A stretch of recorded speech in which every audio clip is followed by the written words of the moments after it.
Hi, I'm Dr. Felice Gersh, your integrative OBGYN, and I just had to come on to do this Instagram Live with you because there's been a significant new pharmaceutical that's been added into the pool of pharmaceuticals for menopausal hot flashes and night sweats. Now, this is not an insignificant issue. In fact, at least 80% of women will experience this really unpleasant side effect of estrogen decline. This is, of course, related to the phenomenon that every single female will experience as she ages. Typically, menopause, the official definition is 12 consecutive months without any vaginal bleeding. That occurs most commonly and considered normally between the ages of 45 and 55. But it can occur later or earlier, in which case it's just either called late onset of menopause, early, or before age 40, premature. So, getting back to the symptoms, menopause is associated with a high range, myriad numbers of side effects, which are harmful. The one that gets the most press, and we'll be talking about all of them down the road, but for today, the one that gets the most press is night sweats and hot flashes, which occur in over 80% of women experiencing menopause. Now, this phenomenon of night sweats and hot flashes can occur years before that ultimate definition of menopause is reached. It could occur 10 years before the onset of menopause and can go on for up to almost 20 years after the last menstrual period has occurred. So this is not insignificant because not only does it affect quality of life, nothing is worse than you're walking around trying to look very debonair and you start pouring sweat off your face and your clothes are saturated, or you wake up multiple times during the night changing your bed sheets because they're soaking wet and you can't even get a good night's sleep. So the quality of life that's impacted by night sweats and hot flashes is really high. And not only that, we now have very clear data that women who experience night sweats and hot flashes have a higher risk of really serious adverse events occurring down the line, like heart attacks and strokes and dementia. So these are not little things to be thinking about.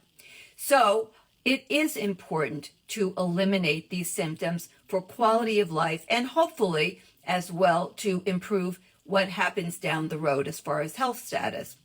So what's the best thing for dealing with night sweats and hot flashes? I bet you all know the answer. It is estrogen. Now, estrogen made by the ovaries, estradiol, also known as E2, because remember, estrogen is not a hormone, it's a family of hormones. Estradiol, E2, is the one made by ovaries. And it is definitely the choice hormone, the estrogen form that we give for treatment with estrogen when we're dealing with perimenopause and menopause. So there's no question in anybody's mind that giving estradiol is the best treatment and almost 100% effective for women who have this terrible night sweat hot flash problem. But here's the thing. Many women are living in fear of this beloved, what should be a beloved hormone of the body, my favorite, ovarian-produced estradiol. Now, estradiol is produced elsewhere, but we're going to focus on ovarian estradiol because that's what's lost when you don't have ovarian function, ovarian aging and senescence that occurs with menopause. So, because there are so many women who are fearful of hormones like estrogen for no good reason other than as an offshoot of that unfortunate study from over 20 years ago, the Women's Health Initiative, which created just an avalanche of negativity, which we're going to talk about that again much more so that you understand the data that all of this negativity was based on, which is bad data. And so, but nevertheless, the legacy has persisted. I'm trying to get rid of it, change the whole paradigm of thinking about hormones from one of negativity to love and to positivity. But because the negativity is so prevalent, drug manufacturers, researchers have been really at work trying to find alternatives to estrogen to treat night sweats and hot flashes. It's been known for a while that there are peptides. These are small chains of amino acids that create results. They do different things in different parts of the body, that certain peptides are involved in triggering night sweats and hot flashes. And it turns out that they discovered it's one called neurokinin 3. So neurokinin 3 is a peptide. Now, peptides don't exist in one place, and they don't only do one thing. But this particular peptide can be made in the brain, in the area called the hypothalamus, where the thermoregulatory centers reside. Thermoregulatory, like the name sounds, regulates temperature. So it also turns out that our beloved hormone estrogen, estradiol, that particular form in particular, is very involved in all of the major functions of the brain and the body, including regulating temperature. So when you don't have enough estradiol, it goes kind of wacky, and you end up with these night sweats and hot flashes, which are triggered by this particular peptide, neurokinin 3. So a drug was created. How brilliant is that? To block the receptor for this particular peptide. So it is this new drug, which I'm going to tell you the name. I have to read it because I'm not even sure if I'm going to pronounce it correctly. This particular drug blocks the receptor for this peptide, and it does it very well. So it seems to be pretty effective at blocking the occurrence of night sweats and hot flashes. So that's really a great thing. It really is. I'm totally for it for women who can't take estradiol. It's a small segment of the female population, but it does exist, and they don't have great options. So what kind of patient would that be? A woman who has an ongoing estrogen receptor positive cancer, like a breast cancer and possibly an endometrial or uterine lining cancer. So these are cases where estrogen didn't cause them, but estrogen can cause them to proliferate or grow more. And that's a reality. We want to prevent those cancers, and we can talk about ways to do that, lower the risk. But for women who get them, it's not going to be possible in most cases, not even in all. We're not going to go into all the exceptions, but as a general statement, women with estrogen positive cancers will not be prescribed estrogen. So this gives them a good option. Hooray, applause for this new pharmaceutical. But that is not a big enough audience. That is not a big enough target to market this drug to. So now they're talking about not just marketing it, of course, to women who really shouldn't be on estrogen, but to women who should be, who are, now this is the words that they're using, hormone averse. They're growing that market by making women think it's good to be hormone averse. It's better to use something that is non-hormonal. So that's how they're promoting this. Like it's a great thing. Wow, a non-hormonal treatment for night sweats and hot flashes that may be as effective for that one thing as estrogen.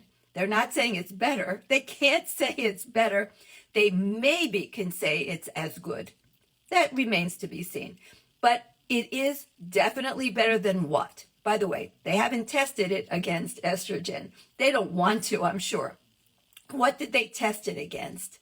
Placebo. Okay, so guess what? It is better than nothing. That is for sure. Well, a lot of things are better than nothing. Deep breathing is better than nothing. You know, lying on a cool sheet is better than nothing. A fan is better than nothing. But this is also better than nothing. And may really be, I'm not kidding, may really be as effective at stopping night sweats and hot flashes as estrogen because it's working on the pathway that occurs to be activated when you don't have estrogen, activating that neurokinin 3 receptor. So maybe it is. That remains to be seen. Remember, well, maybe you don't remember because I didn't tell you. The study was for how long?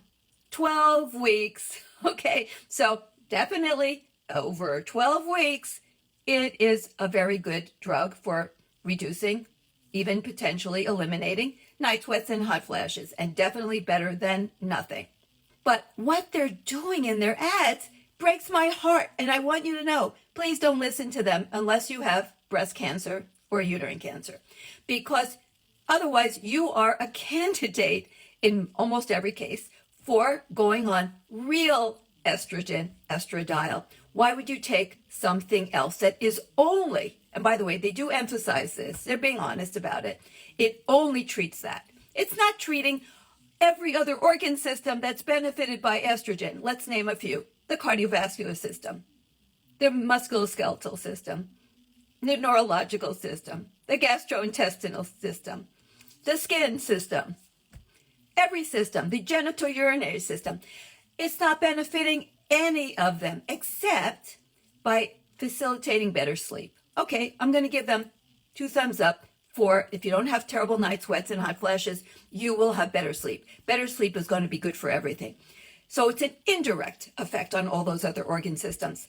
Estradiol has not just an indirect, but a direct benefit on all those other organ systems. So if you have a choice, if you're not contraindicated to take real estradiol, that's what you should take. But they don't, like I said, have a big enough market to just market to women with breast cancer or uterine cancer. So they want to market to all women. What a market that is. So they are talking about the best non-hormonal, kind of with this real implication that, whoa, how great is that? No hormones. Like hormones are evil.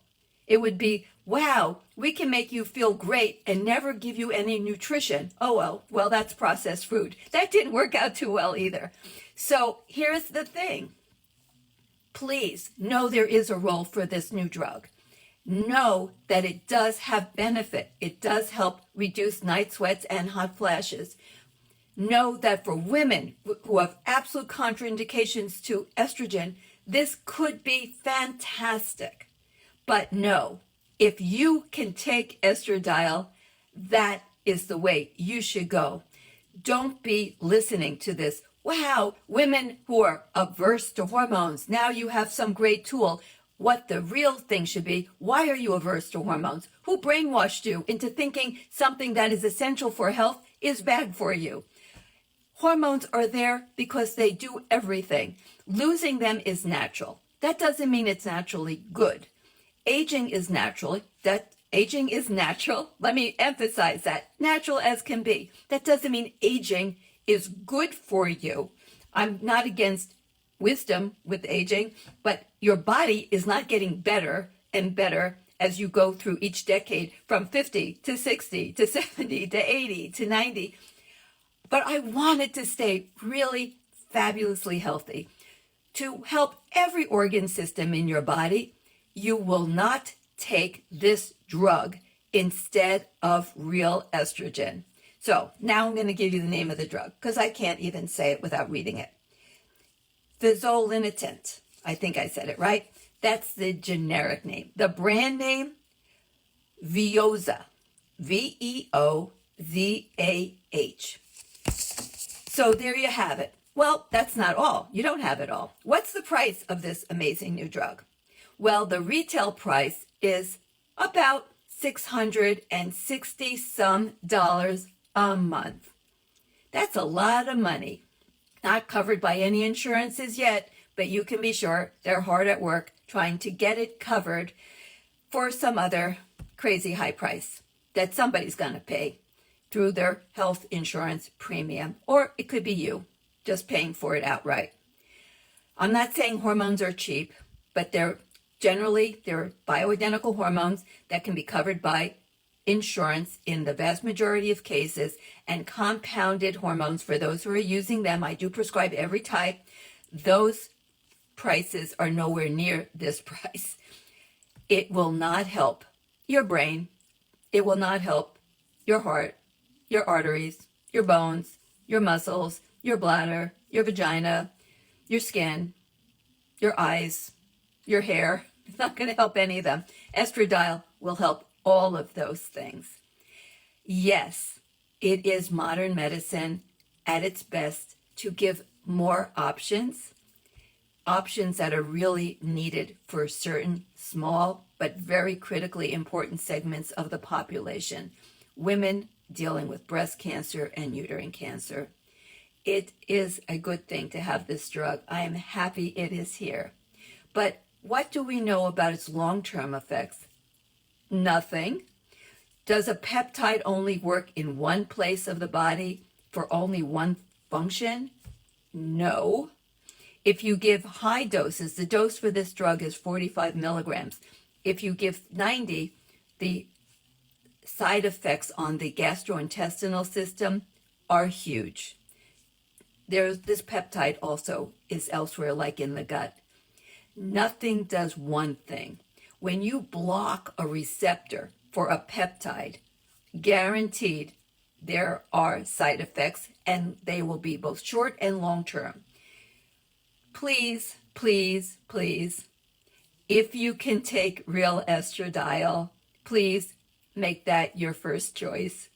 I welcome this drug, but not for women who can take the real hormone that they need to reverse the side effect of night sweats and hot flashes and all the other effects in the body of an estrogen deficient human female. So thanks for joining me, and more to come, because there's a lot of interesting stuff happening in the world of female medicine. See you soon.